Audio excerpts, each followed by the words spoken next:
Hamitakiapi Leampe Tuwashte. Welcome to the ICT Newscast. I'm Shirley Snavy. Federal food programs like SNAP do more than just feed families. They help sustain local economies. Cheyenne River rancher and former USDA leader Zach Ducheneau explains how policy cuts and market shifts impact both producers and consumers. It's good to see you, Zach. It's good to be here. Good to see you again. It's been a long time. It's been a long time, and you've been up to an awful lot since I last saw you. You were in farm lending under the Biden administration. Yeah.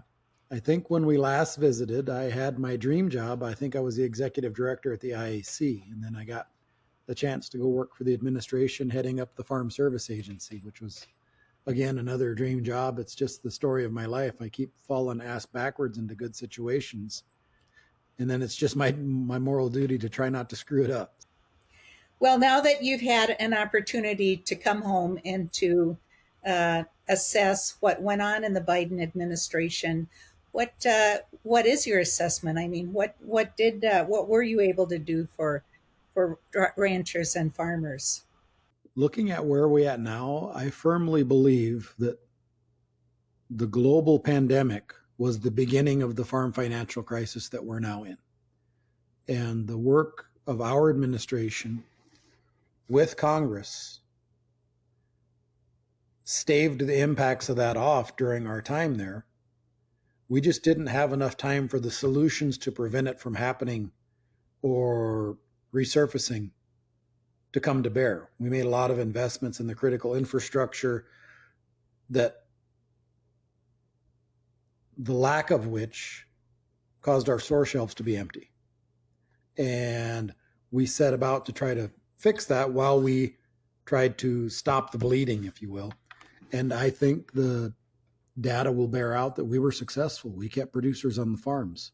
The last year of our administration, we had a record low number of bankruptcies. And I don't think that during our tenure, the Farm Service Agency direct lending portfolio foreclosed on anybody that didn't want to get out. I don't think that's ever happened in the history of federal lending for an entire administration's efforts to be focused on keeping producers on the farm. And we're seeing now what happens when you take a thoughtful, meaningful federal government out of the equation and the chips begin to fall where they may. We're seeing higher bankruptcies. I've heard of producer suicides in Arkansas, and we're seeing the erosion of the strongest market in the commodity sector. The cattle market is taking hits almost every day from the conversations that are going on about imports of Argentine beef. Whether they're going to have any impact or not, they're having an impact on the market.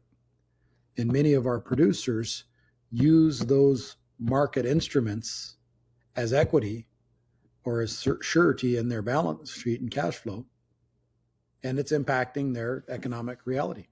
Whether or not the Argentina beef, has an economic impact, it's still a slap in the face to American producers, because what happened to America first? Absolutely. And I don't think it's a question that it's having an economic impact. If you take a look at the futures markets, those, while they are just numbers we see on the TV news every night, there are real people's money behind that. And there are people who don't have the ability to contract and lock their critters in for the same price that they could have before that Argentine beef import conversation started 2 weeks ago. Zach, I got to tell you, as a consumer of beef, and married to someone who's been told to cut back on his beef consumption, I still like a really good steak. And frankly, I don't mind paying for it, because I understand the consumer costs and the fact that we can't eat as much beef as we used to. I mean, I don't mind paying those prices. There is a certain sentiment in the industry that folks shouldn't be complaining about the price of beef in the store because the pickups that we're driving are 10 times higher. I don't know if that's the way to keep folks engaged in eating beef. I think we should empathize and understand. Yeah, that may be the same price that I pay for my coffee, but coffee literally has an addicting substance in it that I can't get over. You're trying to sell me on beef. So let's sell them on beef, and let's sell them on the nutrition density, and let's sell them on the flavor, and let's sell them on how an entire family's menu can be built around that. But also let's sell them on the opportunity to go and buy it from your local beef grower. That store shelf isn't the only place to buy it. And with a small investment in a little chest type freezer, you can have enough beef to feed your family on hand for the price of one evening's worth of steaks, frankly, at a steakhouse. So there are options, and the more we can do to put the consumer and the producer in the same conversation, the more we're going to do to build a resilient food system that better serves us all. And then you know that money's getting to the producer. My daughter Kelsey does direct to consumer beef here, and one of the things that she has done and that I'm the most proud of is, as soon as she got her business stood up, she went to start getting SNAP certified, so that our local friends and relatives and neighbors and tribal members could use their nutrition benefits to buy locally grown, locally sourced, healthy grass-fed beef by the quarter, or by the pound if they want to, or by the bundle, instead of having the only choice they've got going to the Lakota Thrifty Mart and buying whatever the food company brings in there. SNAP is a great program, but it's not at once a program to feed those that are hungry. It's a price support structure for American food, and we don't talk enough about that. The $30 billion a year that Congress bragged on cutting from SNAP in order to pay for the tax breaks and the other things in the big, beautiful bill is coming out of the American food economy. $30 billion a year. And the fact that right now we're talking about, well, we don't even talk about now. Let's talk about the last 5 years. When we were in office, we did a $4 billion program and got a lot of praise for it. This current iteration of what's going on is cutting $30 billion from the food system. And it not only is it going to hurt those folks that are going to go without on Monday, it's going to hurt the folks that are providing that food that shows up in those grocery stores when $30 billion worth of food isn't purchased this year. So there's short-term and long-term impacts to this cost-cutting phase that we're going through. Well, at least now China's supposed to get some soybeans, I guess, so that's progress anyway. The measure of any agreement is going to be the trust that the parties have in each other to do as they say. And if on the one hand, we're doing that, and then on the other hand, we're talking about starting nuclear testing again, we've got some dissonance there and reason for them not to live up to their agreement. China's getting all of the soybeans they need, and we're subsidizing it by giving money to Argentina. Thanks, Zach. It's great to talk to you. Appreciate it. It's good to see you. Thanks for the opportunity.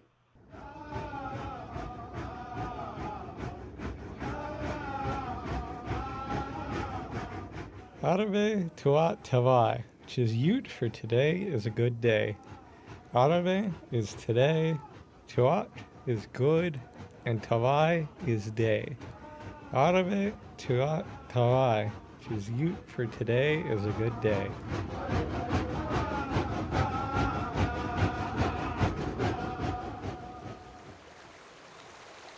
The American Revolution wasn't just colonists fighting the English, it was a war over native land. Historian Phil Deloria shares how the conflict shaped and was shaped by Indigenous survival. Next year marks the 250th anniversary of the United States of America. A 6-part PBS series by the Ken Burns Company premieres November 16th about the American Revolution. Phil Deloria is one of the Native American consultants on the project. He talks about his involvement in the overall screenings of the nearly completed episodes. For me, one of the things that was really important was the ways that, this team was very receptive to my suggestions. And even at that very late date, for example, Ken likes to have big closes where he meditates on things and what, in this case, what the meaning of the revolution was. And interestingly, he had gone to the 1924 Native Indian Citizenship Act as part of his closing. And, one of my comments was like, Ken, for Native folks, this connection is just not going to work. It's really, and I don't know that it actually holds water, even in the terms of that you're actually, but gone, it was gone. And so, the ending is quite different now. I think I was certainly not the only person who was involved in advising, Michael Whitkin, Ed Blackhawk, Maggie Blackhawk, several others, and the thing that for me is really, striking about this is, Ken makes several arguments in the film that this is a rebellion that turns into a revolution, that this is a bloody, vicious civil war, which people are killing each other all the time. So he's elevating the loyalists who stay behind, that it's a global war that involves the Caribbean and these empires. And I think this represents not only Ken's interest, but the sort of voices of Native folks who are advising that this is a war about Indian land. This is all about clearing the decks for, the Americans to actually fund their revolution and fund their country on the backs of Native people and their land. When the film says, look, this is a civil war, part of that is this is a civil war between loyalists and patriots. But part of it is that their conflict generates civil wars in Indian country, right? Among Haudenosaunee people, among Cherokee people, and that Native folks are completely embroiled in the fighting of this war from start to finish. There's a very nice segment that they do about the Stockbridge Regiment, which is right there at the very beginning in the siege of Boston, and which is completely devastated, in a fight outside of New York City. And fragmented, and thus with consequences for the Stockbridge community, which then moves to Brothertown, which moves to, ends up moving to Wisconsin. So you can see like the outlines of Native country in the sort of struggles that are happening here. And one of the most important segments, I think, is the segment around the Clinton-Sullivan campaigns in New York State that completely devastate Haudenosaunee homelands, send 5,000 people fleeing to Fort Niagara, the burning of every town, 40, 50 towns, every orchard, every stored up, every cornfield, every bit of stored food, every house and every dwelling. And as Michael Whitkin says in the film, like, some of these are longhouses, and some of them are wood frame houses with windows in ways that are completely legible to these patriots who are moving across New York. And what happens is the clearance of this land, the dispossession of these people in a military kind of way, and the greedy eyeing of this land by every soldier who is in that force, right? And the minute the war is over, what happens? The rapid expansion into, what will become New York, the western part of New York State. So, these folks are watching Haudenosaunee land. They're seeing how beautiful it is. They're seeing how productive it is under Haudenosaunee sort of nurture and governance.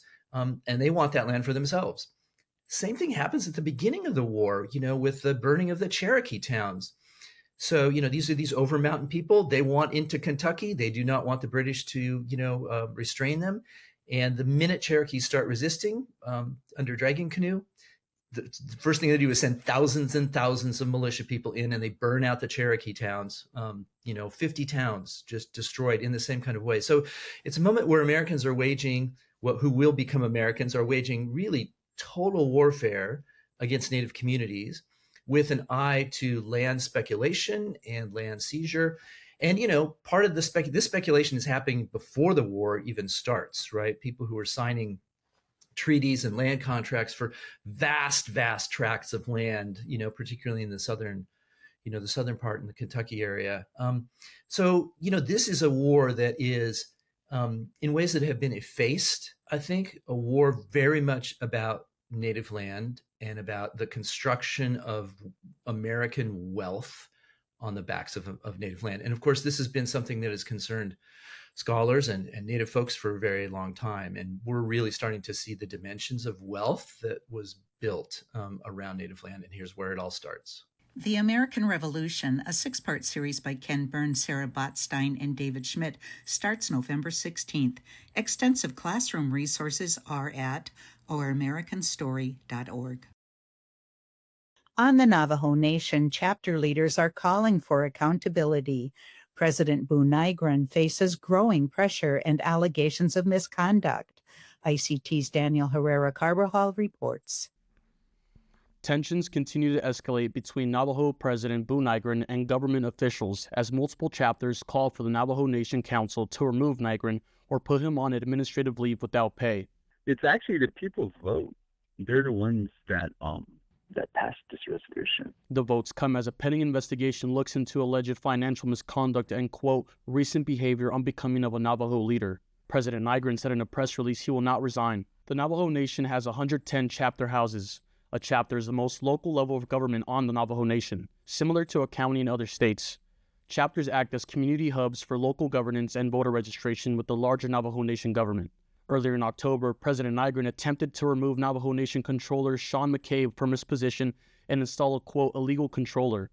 The Office of the Controller manages the nation's financial operations, including budgeting, payroll, and accounts payable, while overseeing financial reporting, internal controls, and compliance. According to a press release from the Navajo Nation Council, McCabe's removal was done in retaliation to the Office of the Controller providing documents of reallocation of $250,000 for missing person services to cover President Nygren's travel and operational expenses.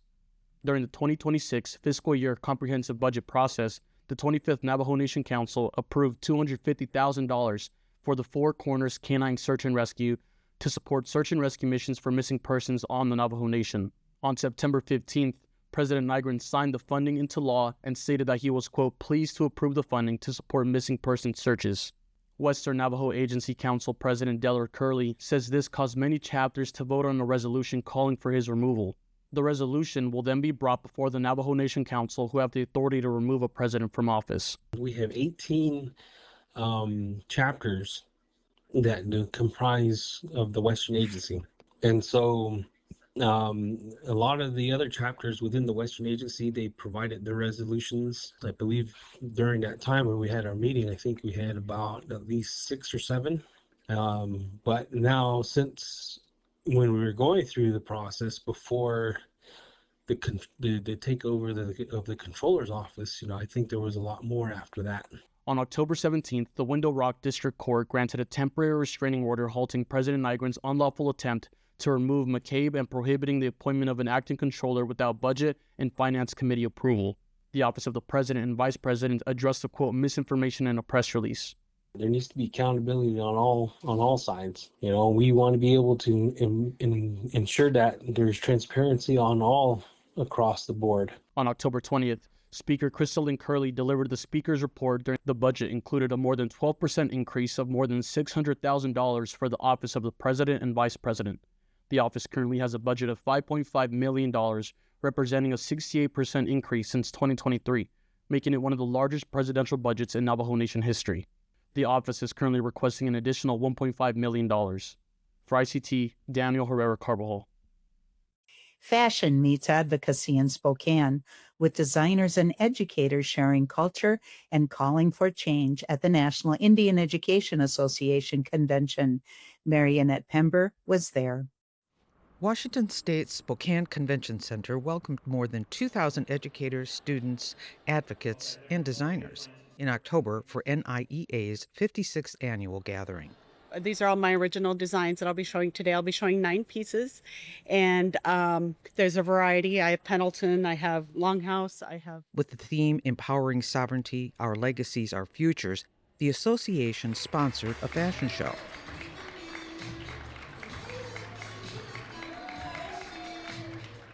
So with this outfit is I added the fringe, so it's heavy hang out with your arms out. Oh, yeah. Turn around. Yep. Check it out. Turn around.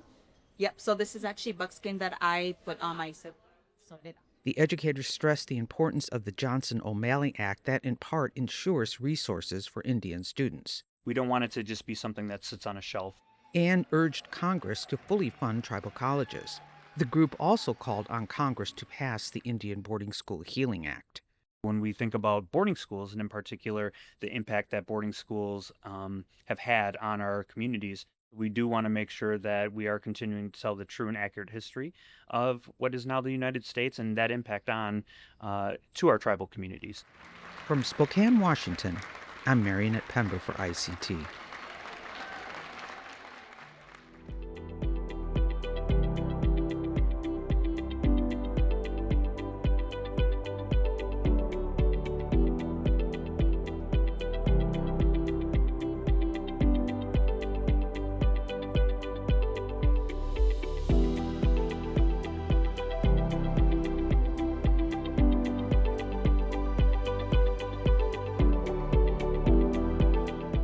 At the South Dakota Book Festival, I met author Chris Latreille of the Little Shell tribe in Montana. His book, Becoming Little Shell, celebrates identity, restoration, and resilience. So I've written 3 books. First 2 books are poetry, and the most recent one is called Becoming Little Shell.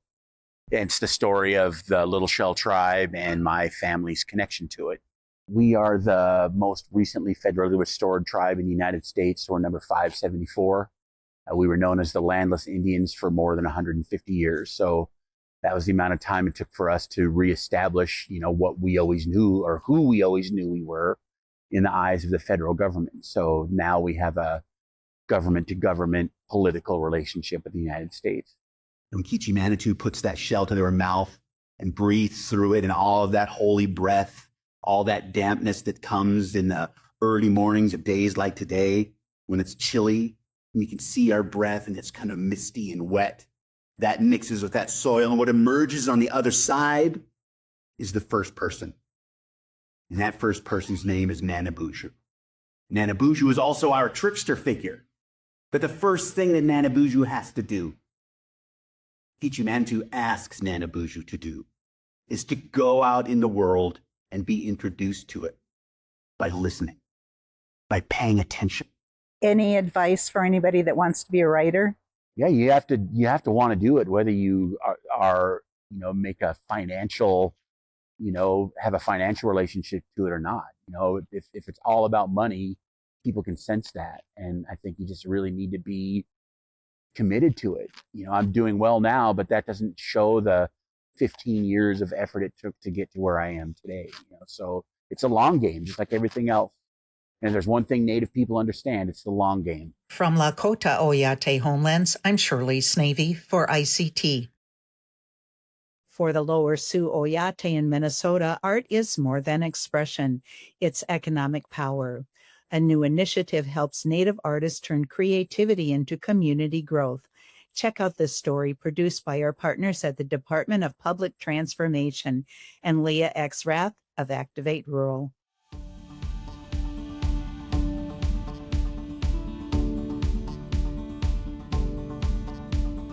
We're a Native-led nonprofit focusing on supporting Native artists. We just really wanted a reflection of Dakota people and of the area and the arts. The Dakota words mini and sota, so where Minnesota comes from. Originally, we had the art bus. If you would have the art bus there, you would also want food there. That's also how we looked at the food truck at that time too for Wana Wotapi. So it means that we eat now. And then when Ann got support from the Activate Rural spaces, sort of helped propel the purchasing of the building. Activate Rural, they totally understand and get. How do you go from this idea to the whole process? The biggest success to me is that there's brick on the front, like such a strong foundation of the original pieces of the building. Lower Sioux, very small reservation, very small community, but we are a tight-knit community. To be in the downtown area is amazing.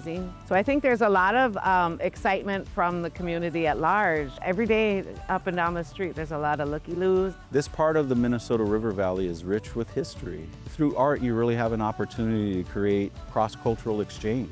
Incorporate not only the art space, but also the commercial kitchen. We're hoping to have different artists come quarterly and be featured there. Demonstrations, artist workshops, some live performing, either be poetry reading or music performing. So much contemporary Native art.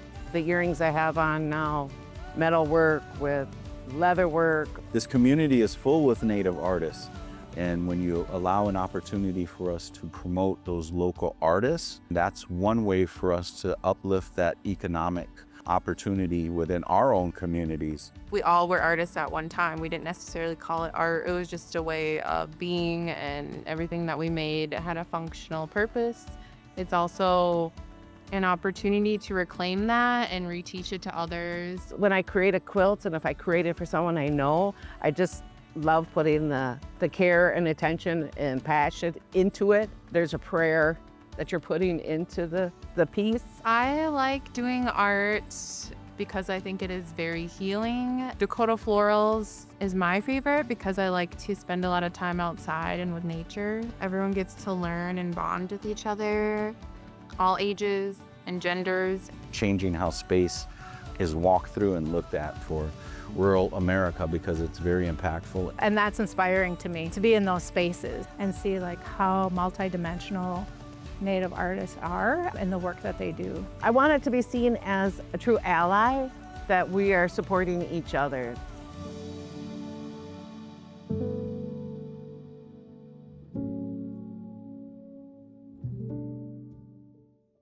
And that's a slice of our Indigenous world. For all the latest, visit ictnews.org.